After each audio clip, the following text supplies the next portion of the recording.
Hey there, welcome to LSAT Demon Daily. I'm Nathan Fox, that's Ben Olson. We're the founders of LSATdemon.com and our weekly podcast, Thinking LSAT. We've got an email here. Whoa, this has lots of screenshots. Okay, so Eric says, this is from one of his tutoring students, and had a friend send him this October LSAT study guide from another LSAT prep provider, unnamed prep company that loves to stasturbate, as described by Eric. Okay. And he provides it as a good example of how to overcomplicate your study. So this is an October LSAT study guide.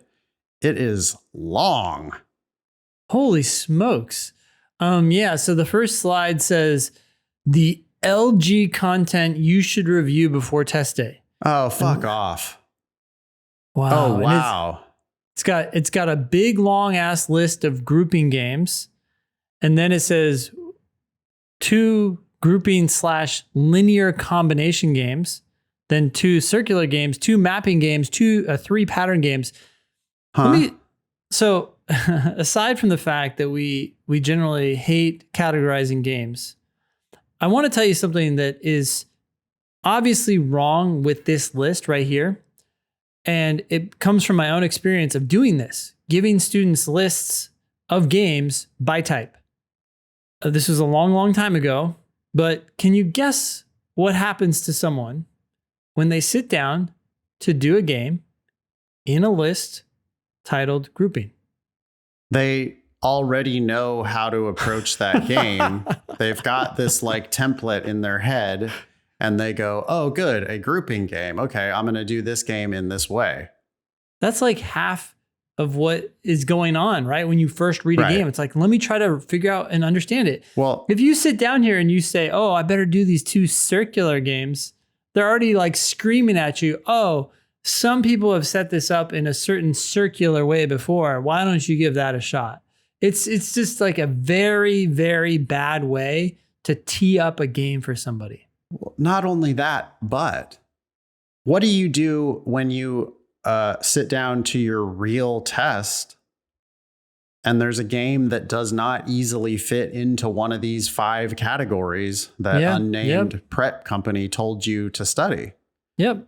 I mean, I continue to advocate for, let's get rid of game types in the Demon. Like, let's just not even show people a name of the game type, even when they're reviewing, because all games are hybrid games, I think, is a kind of a good way to approach it, right? That like all games give you all the information you need to solve every question that they're asking you. Like they always give you all the information. You just have to sort that shit out. I don't think it's very useful to be thinking like, okay, this is a circular game. I need to solve it in some circular way.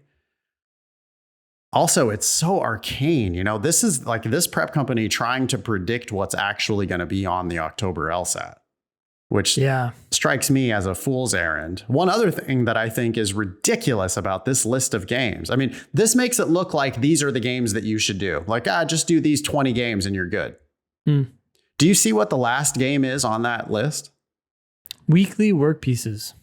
That work pieces game is maybe the weirdest game. It's maybe the game that has less in common with any other game. They have it listed here under pattern games. Pattern games? There's not really a pattern in that. I don't know what the pattern is in that game. And I don't know how studying that game particularly would be extra valuable for this upcoming October test. It's just like, you know what, it's almost being generous to them to say this, but it's like people want an exact list of what to do. So we just give them an exact list of what to do. Yep. Like, here's these 20 games, go do those games. Yep. We don't do that at LSAT Demon. We say, do as many games as you have time for. Like, do a game every day or do a section of games every day. The more games you cover, the better prepared you're going to be for whatever pops up on the October LSAT. This idea of, I can see people using this in very wrong ways. Well, there's something more fundamental going on here too, and that is, think about why the Demon was created. It was to give people games, or really any practice question, at their skill level Yeah. or slightly above. Here's a list of games that have range in difficulty. So you're going to have newbies who are like, oh shit, I'm taking the October LSAT. The weekly work pieces game is literally the last game that a brand new student should attempt. Yeah. It's hard. It's weird. There's not a lot to learn from it. Not relative to all the other games that you could be studying. Same thing with the picnic table circular game. Mm-hmm. Like, why are you giving people, like, if these are a random group of brand new students, why are you giving them shit that's like real hard? How does that benefit them? You want to move on and see what they're going to talk about? The second slide says the LR content you should review before test day. I still haven't figured out why some of these are like highlighted in yellow. Is this like the tutor like giving extra special like I don't know. highlighting? Like, this is the one. Practice test 81, which is the June 2017 LSAT. Do both sections of that test. Yeah, 2 challenging sections, both of which are particularly fantastic for practicing first family questions. First family is capitalized. Interesting. I guess that must be true and flaw. Yeah. Wait, 19 total. But that's always the case. There are always a lot of must be true and flaw questions on any random sections of logical reasoning. My snap judgment on this is just people are asking us for a study schedule of exactly what we should do. So we just kind of gave them a random, here's a bunch of random, just do all this random shit. There can't be actual rhyme or reason to this. It can't actually make sense. Like, oh no, if you study this stuff, you'll be better equipped than if you study other actual practice tests. Like if you did the logical reasoning from prep test 82 or prep test 80, as opposed to prep test 81, there's nothing magical about prep test 81 LR. Yeah. Weird. Very weird advice. You know, it really comes back to what I was saying earlier about the demon. The whole point is you should be doing games that are right at or above your skill level. And you don't need a big list. What you need is one game. And you need them randomly delivered to you so you're not aware of which type you're about to do. And that's what the demon does. You click games and you click start and it decides which game is best for you and it gives it to you and you just do it. And then you review it. That's all you can do right now. How much time do you have? You don't even know sometimes in your day. This is the opposite of what we like to do. Yeah. And this is like, this list, by the way, it includes like, how many? 40 games? By the way, you have to do the entirety of prep test 90, 91, 92, and 93. All those. So 4 full tests there. That's not even part of the original list. You have the original list and then you have this like red highlighted. Right.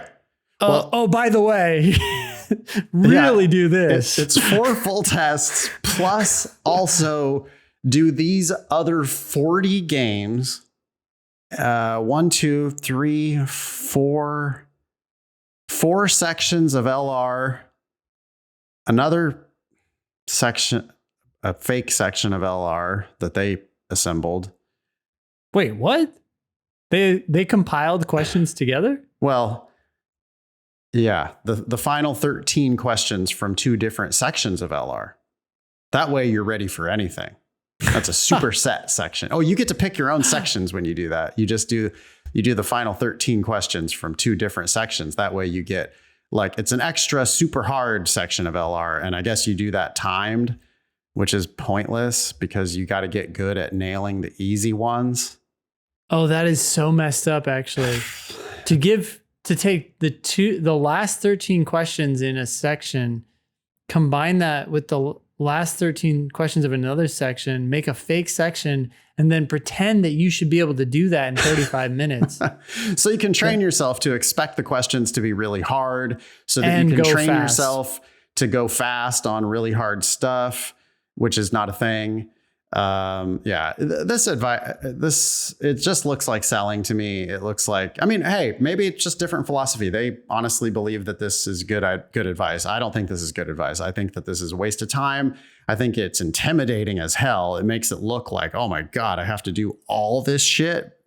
You don't have to do all this shit. You have to do a little bit today. You know, what should I do today? I'm going to say it's bad. I'm going to say it's bad because this is going to naturally, the setup is going to encourage people to focus on quantity, not quality. That's not a good way to study. It's not. And it leads you to, I can also see other students thinking, oh, so as long as I do all this, I'm good. Yeah. So but maybe not. Maybe you're not yet perfect at the logic games. If you're not yet perfect at the logic games, then you need to do more logic games before the October. I mean, you need to not take the October test. Yeah. That's one thing that they're not telling them is they're not saying, hey, if you're not perfect on the games, you have no business taking the October LSAT. And that's something that I will say in every class. If you're not yet perfect on the games, you need to keep prepping your games and you need to put off your test until you get perfect at the games. If you don't, then you're letting other people outwork you. And if you're letting other people outwork you, you're going to be in for a world of hurt when you get to law school. Okay. Anyway, be careful what kind of advice you're getting. This stuff is exactly the opposite of what we're teaching at LSAT Demon. At LSAT Demon, we want you to do a little bit today. We don't really care that much what you do. Let the Demon algorithm choose for you. Hit Demon's choice, drill. Just go to the drilling page and just drill. And do a game, do a reading comp passage, do some logical reasoning, review the shit out of it so that you actually understand it. That's the other thing that's going to happen here is that people are going to do these questions and they're just going to like tick off the thing. Like, yep, I did that one. Well, I missed it, but I understand. I see why that right answer is right. Okay. Yeah. Next. And then just move on to the next one. And they haven't really actually understood it. They didn't like review it in a way that they got the click. Yep. Couldn't agree more. Email daily@lsatdemon.com if you'd like to ask us a question or share some LSAT or law school admissions news. Thanks for listening.